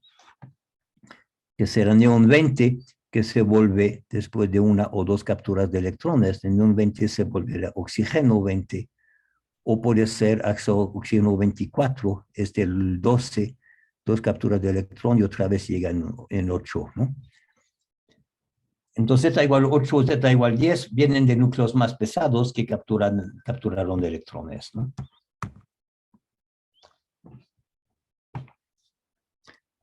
Entonces, esos son esos núcleos y la fracción que hay, ¿no? Entonces, aquí se puro material C, aquí una densidad de 10 a la menos 1, una fracción masa de 10%, de 1%, de 10 a la menos 3, menos 4, menos 5, menos 6, ¿no? Aquí tenemos una pizquita de este Z igual 6 y aquí sería puro Z igual 6, ¿no? Y aquí vamos a Z igual 8, Z igual 10. Esta es la región en la cual ocurre la explosión debido al Monte Carlo, ¿no? Era nuestro parámetro, una cierta densidad, una cierta densidad de un cierto tiempo. Y luego haciendo la simulación, ajustando los datos, deducimos también la temperatura al momento de la explosión, ¿no? Entonces, esto es un resultado del Monte Carlo, pero lo usamos como un input para adivinar quién explotó. Entonces, aquí es la región del Monte Carlo, ¿no? Que es una sigma, 2 sigma y 3 sigma de la densidad de puntos, ¿no? Entonces, básicamente ahí ocurrió la explosión, ¿no? Y esas líneas, según la concentración de elemento, es donde cada elemento explotaría. Entonces, Z igual 6, tipo carbono, explota mucho más baja densidad, es improbable, ¿no? Z igual 10 parece ser más alta densidad, mientras Z igual 8 funciona bien, ¿no? Entonces, esto me indica que sería este elemento Z igual 8, que sería Z igual 8, entonces sería oxígeno. Z igual 8 es oxígeno, ¿no? Pero podría ser oxígeno 20, oxígeno 24, que vino de neón 20 o magnesio 24 y captura electrones, ¿no? Pero considerando que hay un rango enorme de incertidumbre en la tasa de reacciones nucleares, si tomamos la tasa máxima en vez de la tasa mínima, pues estas curvas se mueven. Es chistoso, ¿no? Porque cambiamos de 10 órdenes de magnitud casi, y las curvas se mueven a penitas, ¿no? Es el punto de una explosión. Una vez se vuelve inestable, aunque lo cambia de 5 órdenes de magnitud, explota igual, ¿no? Un poquito más tarde, pero explota igual, ¿no?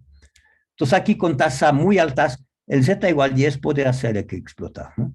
Si la tasa es muy baja, es difícil que sea Z igual 10.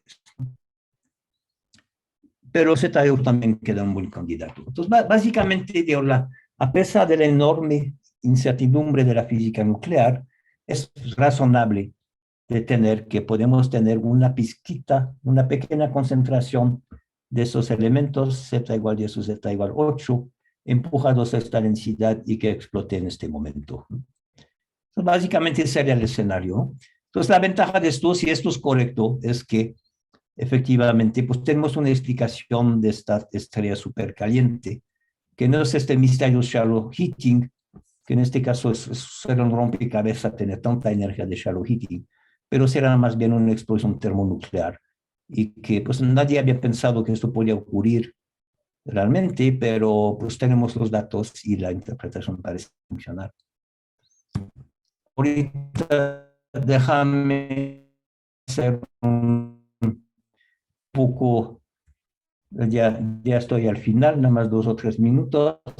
Entonces, la fuente son, pues vimos que ocurre la densidad del orden de 10 a la 11 gramos por centímetro cúbico.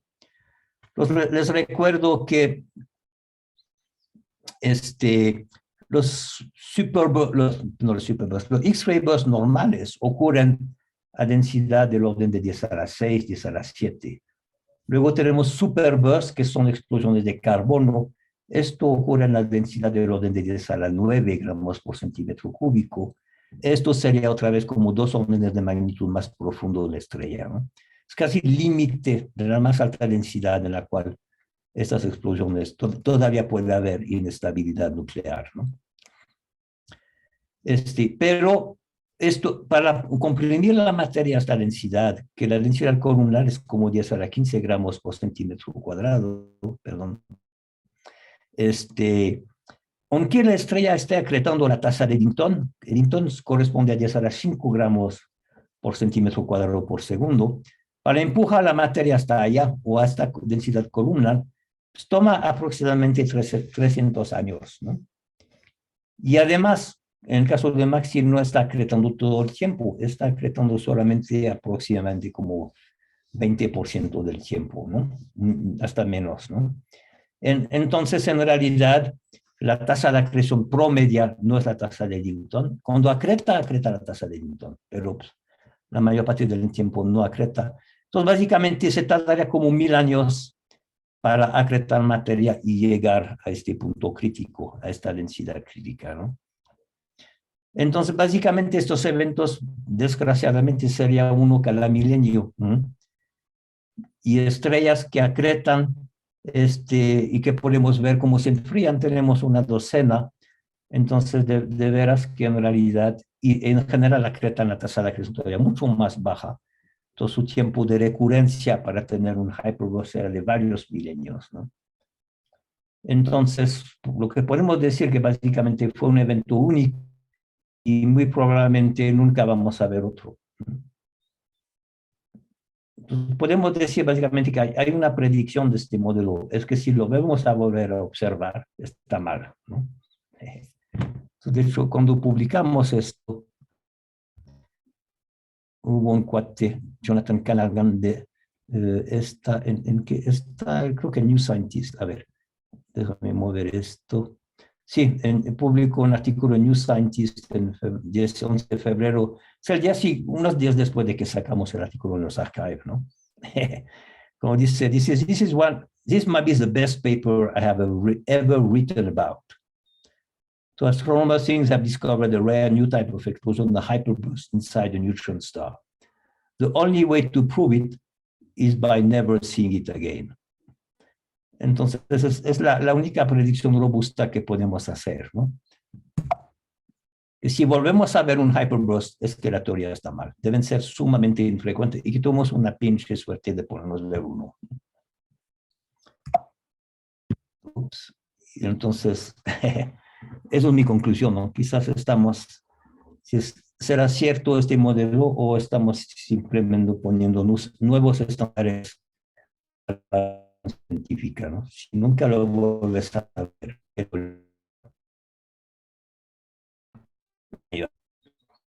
Lo he presentado varias veces y a la gente como que les gusta, ¿no? Parecen convencidos. Es que no hay otra explicación teórica de por qué esta estrella estuvo tan caliente cuando se descubrió, ¿no? Ha sido un misterio por 10 años.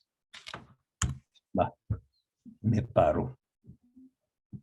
Muchísimas gracias, Dani. Entonces, bueno, veo la manita de Enrique levantada. Enrique, por favor. Hola, gracias, Dani, por la plática.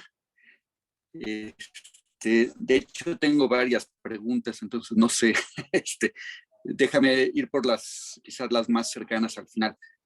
Decías que había como 12 sistemas donde podrías tener algo así, pero si tienes, por ejemplo, estrellas de neutrones en high mass X-ray binaries, donde quizás pudieras tener mayor tasa de acreción, ¿no sería factible que en ese tipo de lugares también pudieras tener uno de estos eventos más frecuente? Ajá, esa es buena idea, sí.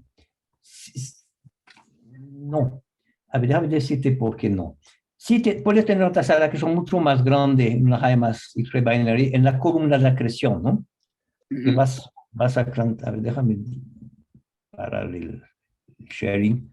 Tienes la columna de acreción, entonces dentro de la columna tienes una tasa de acreción mucho más alta, pero es a baja densidad, ¿no?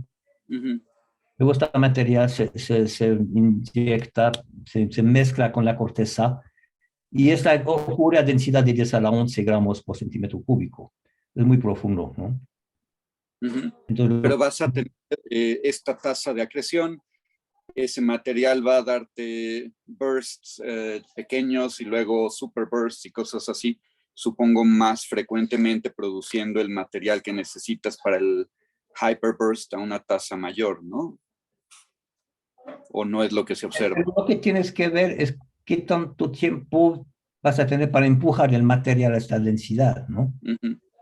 Entonces, yo pienso que la materia, aunque se acreta en la superficie sobre los casquetes polares por el campo magnético, después se va difundiendo.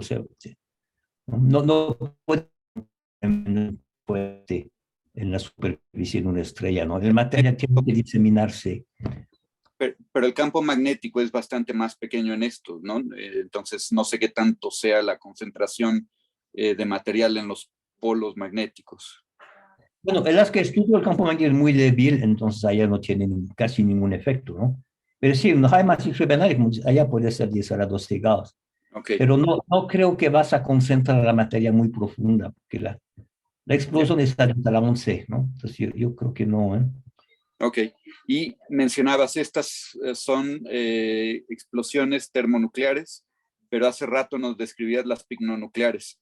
¿Cómo sabes que es una y no la otra en este caso particular? Bueno, picnonucleares no veo cómo puede explotar, porque la termonuclear explota porque depende de la temperatura. Se empieza a calentar un poquito, las reacciones nucleares se alocan y balabum.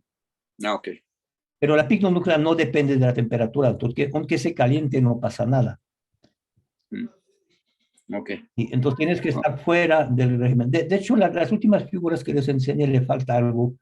el referee nos hizo unos buenos comentarios y se me olvidó actualizar las figuras, que en parte del régimen que enseñé sí es picnonuclear, ¿no? Ok, ok. Pero otra parte es termonuclear. No cambia la conclusión, pero digamos el rango de parámetros es un poco más restringido de lo que enseñé. Está en el paper publicado. El paper de los archives todavía no lo actualiza, está mal, pero el paper publicado está menos mal, digamos. Bueno, igual y te pedimos el publicado para no andar. Está free, nos costó un dineral, ya sabes cómo son, ¿no? Ya es open source, lo pueden bajar. Ok, perfecto. Sí. Ok, bueno, tengo más preguntas, pero me espero porque son un poquito menos relacionadas con los resultados. Entonces, Sí, si hay comparte más. tus juguetes. La frase del seminario. Adelante, Diego.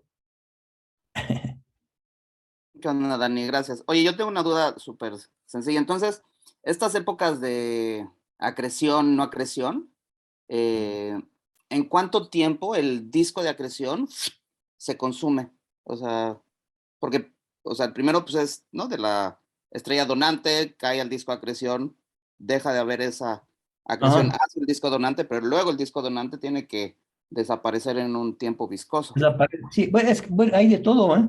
A ver, donde tenía una idea positiva, ayer no estoy compartiendo, ¿eh? Déjame compartir otra vez. Share screen. Hay de todo lo que quieres, ¿eh? A ver, tengo una figura, mira, esta por ejemplo, ¿no? Aquí ves cuatro sistemas. Entonces, básicamente aquí, en la acreción, pues es la idea que se vacía el disco de acreción y luego se tarda en eliminarse. Mientras pues se rellena el disco en menos de un año, ¿no? Y vuelve a acretar, se vacía el disco para la acreción. Y pues se hizo un disco bastante choncho, acretó durante 2 años y medio, y después se quedó como casi 10 años, y tuvo otra fase de acreción, ¿no? Okay. Es el que tenemos dos, ¿no? Pero hay una muy famosa que hasta a ver, lo tengo O sea, pero en acá. cuestión de años se consume el disco, se desaparece. Mira, hay uno que se vio acretar durante 32 años y de repente dejó de acretar, ¿no? Lo tengo sí, lo tengo en la figura, a ver, para que vean el número del cuate, es no, la de Maxi, donde tengo la lista más completa, esta. Esta fuente EXO 748, ¿no? Es esto. Y es chistoso, esto estuvo acretando 32 años. Y después apenas estuvo enfriando, ¿no? No se calentó mucho. Y fue famoso porque en un momento que detectaron líneas en el disco y líneas de oxígeno y luego que crecieron y dijeron que habían medido el corrimiento al rojo, ¿no? Un artículo que salió en Nature. Después nadie pudo reproducir los resultados de onda. Pero bueno, ese sistema famoso, ¿no? Estuvo acretando 30 años y dejó de acretar. Entonces no sabemos cómo va a empezar otra vez, a lo mejor en 3 meses, a lo mejor en 3.000 años. ¿No? Obviamente es sistemas que tienen una acreción que dura 50 años, pues como no tienen 50 años de observación, todavía siguen acretando, ¿no? Pues hay de todo. El punto es que hay de todo. Hay unos que acretan que el disco se vacía en un mes y otros que nunca he visto que el disco se vacía, ¿no? Ok. Y luego la otra pregunta es, ya que el culpable entonces de que tener este hyperburst es la M punto que está cayéndole a la estrella de neutrones, esto, entonces, ¿qué dice de la estrella donadora? ¿Qué es, o sea, se puede inferir como su masa o cuánta pérdida, o sea, sí, como las características de esa estrella o la separación orbital del sistema? Esto no hemos explorado esto, ¿eh? El sistema de un hyperburst es lo que llaman las fuentes Z, ¿no? Z-source, que típicamente acretan a la tasa de Eddington. Yo sé que la interpretación por lo de las otras, no está, pero los modelos que había es que la compañera sale de la secuencia principal, se vuelve gigante roja, entonces una fase de acreción brutal, que inicialmente gran parte de la masa perdida no se acreta, está eyectada por el sistema. y cuando se estabiliza un poco el sistema, sigue acrecentando la tasa de Eddington, ¿no? Pero de estas fuentes había 4, ahorita hay 2 más, que de hecho son estas 2, Max y XT. Son ISOs también, pero transitorias, ¿no? Las primeras 4 que descubrieron en los 60 son persistentes, ¿no? Han estado acrecentando la tasa de Newton desde que se descubrieron hace 50 años, 60 años. Estos se descubrieron recientemente y son transitorias. Entonces, la interpretación será que la compañía es la misma, pero cosas orbitales no sé. Ok, No he visto que haya algo. ok. Bueno, Ujú. ojalá no aparezca ninguna entonces en nuestra vida para que este Hyperburst model siga vivo. Sí, si sigue vivo, pues es que, bueno, digo, si vemos otros, que el modelo se muere, ¿no? Digo, es una buena predicción porque Maxi ya tuvo 4 outbursts de acreción en 10 años. Cada 2 o 3 años vuelve a acretar, ¿no? Pues la próxima vez que empiece a acretar voy a empezar a temblar, ¿no? Esperando a ver cuando se termine la acreción. Si sale súper caliente como salió hace 10 años, se acabó, la teoría está muerta, ¿no? Pero si sale más o menos fría, eso es el outburst número 3, ¿no? El de 2015, que fue bastante fuerte, y aquí está la curva de enfriamiento, ¿no? Estos puntos cafés. Entonces salió calientito, porque está acretando a Eddington, 150 EV, está de como 1.5 millones, pero no 300 como en el primer outburst, ¿no? Cuando el primero era ¿no? El hyperburst, ¿no? Entonces vemos, va a acretar pronto otra vez, porque lo ha hecho cada 3 años, ¿no? Entonces esperaremos. Si esto se reproduce, la teoría está mal. Es otra cosa. Muy Porque bien, muy sí, bien. sí se requiere un milenio de acreción, no 3 años, ¿no? Un milenio, desgraciadamente, ¿no?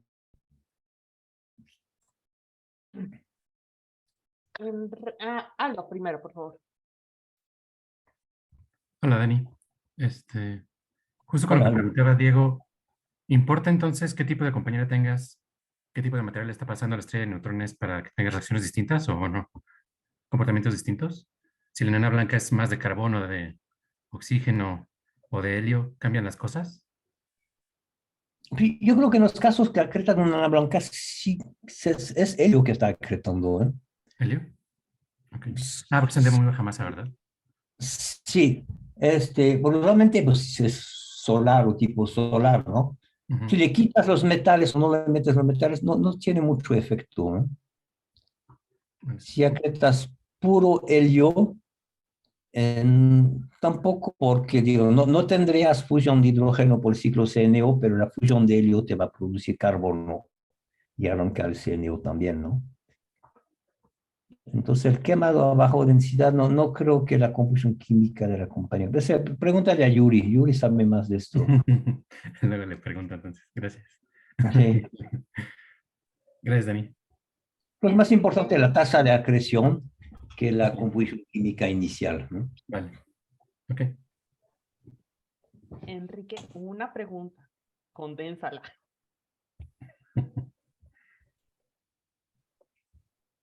¿Esperan a mí o a Enrique? Enrique. Ok. Yo, ok. De hecho eran 2. Una es muy corta, entonces quizás empezar por eso. Mencionas que tienes superfluidos, superconductores, etcétera, en estrellas de neutrones y que puedes también tener piones y cuanta otra cosa. Pero cuando tienes todas estas cosas y en particular si se van a condensados de Bose-Einstein, le vas a reducir la presión a la estrella y eso no choca un poquito contra las máximas estrellas, las máximas masas que han encontrado para estrellas de neutrones, o qué tanto afecta en estos casos, Dani. No, bueno, es un tema distinto, pero yo creo que sí, los condensados de kaones, Sí, me es acuerdo, más Prakash, de 1.5. sí, pueden ser compatibles con dos masas solar, pero es un condensado así súper débil y deprimido, ¿no? Ok, Tienes razón, usualmente son un desastre porque la presión decrece muchísimo, ¿no? sí. Ok, Entonces yo creo que no están eliminados, pero aunque Sanjay Reddy me dijo hace poco que él tenía un modelo con condensado de piones que llegaba a dos masas solares, ¿no? ok. Ok, el Entonces, chiste es ahorita que lleguen a las 2.1 o 2.2 que andan mencionando, ¿no? se va a poner más difícil, sí. Sí. Ok, y la otra duda que tenía es, mencionas 200 MBs por barión cuando acretas, Ujú. que son liberados, pero tengo yo ahí la duda, cuando tienes un agujero negro y tomas la energía del ISCO, del Innermost Stable Circular Orbit, para un objeto relativista de spin cero, que es básicamente lo que tienes para estrellas de neutrones, el spin no puede ser cercano a uno ni algo de ese estilo. Es Ujú. 6% de la masa, la energía. Y estas cosas ni siquiera tienen un ISCO porque estás a 3 veces o 4 veces el radio de Schwarzschild del objeto, ¿no? Entonces, ¿de dónde sale un número tan grande como 20% o veintitantos por ciento para A la ver, energía de amarre, ¿no? Que dices que emiten. sí, pero creo que la diferencia es que en tu caso tienes una masa más alta, un radio más alto y no lo tomas hasta el horizonte, ¿no? Lo tomas al ISCO y ahí ves la energía, Pero ¿no? si lo haces con un estadio de neutrones, pues te sale si era 200 MD. Es esto, ¿no?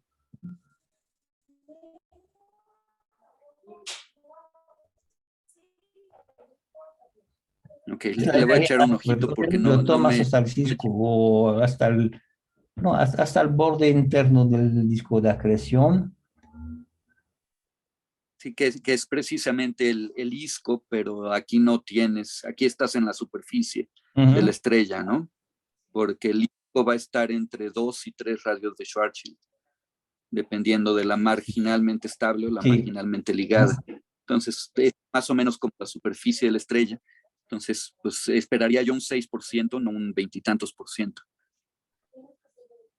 Pero igual ya hay algo que no estoy considerando yo ahí. Pero la idea del hoyo negro es una vez se sale del disco de acreción, se va dentro del hoyo negro y esta última parte de la energía no la ves.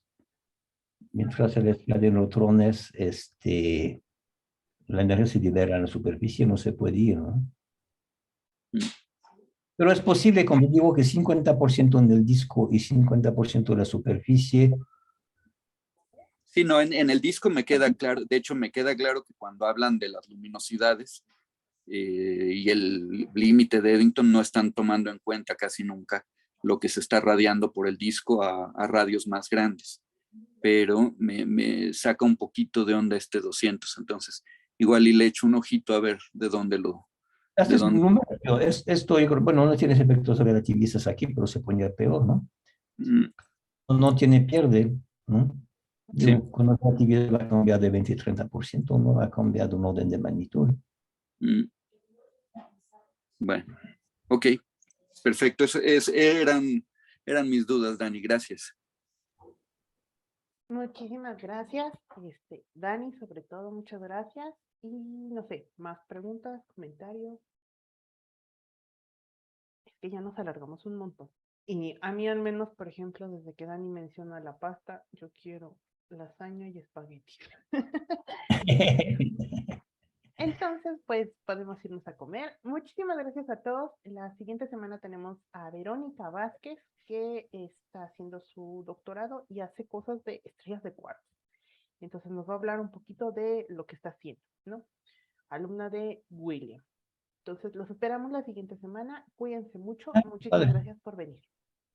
Rosa, Dime. Bueno, nada exponentes. más felicitar a Dani por su cumpleaños la semana pasada y a Diego por su cumpleaños de ayer, Y a ¿no? Maggie, y a Kenneth, y a Alan, que también cumplen esta semana.